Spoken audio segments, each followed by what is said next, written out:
The US Secretary of State has invited his Chinese counterpart to the United States following their historic meeting in Beijing.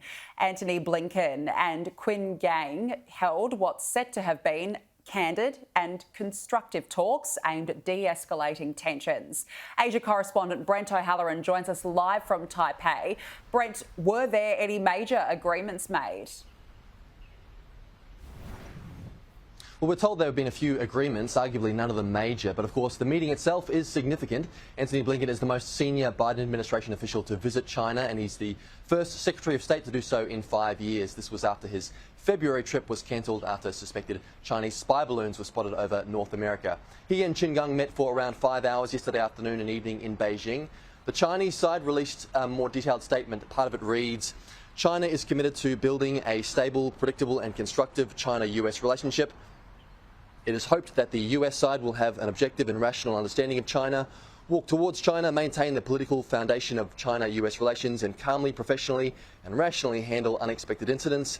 The two sides engaged in a long, candid, in-depth and constructive communication on the overall China-US relationship and relevant important issues.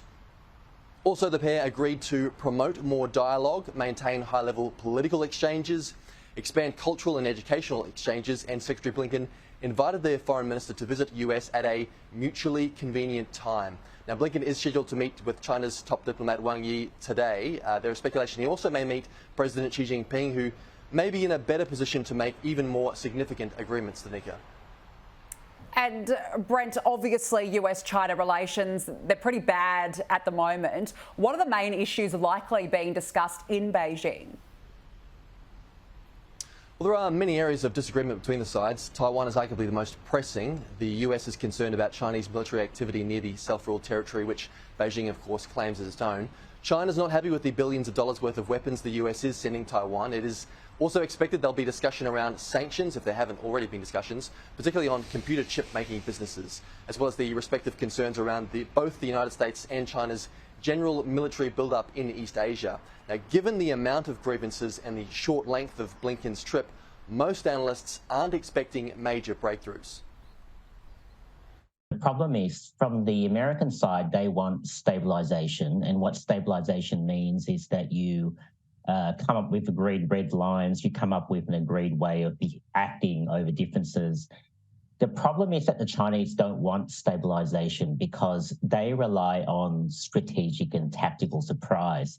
They don't want to commit to certain modes of acting because they're the ones trying to change the status quo.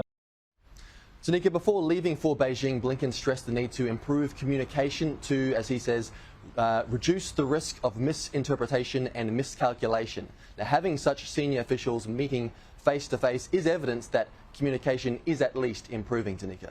OK, Brent, thank you.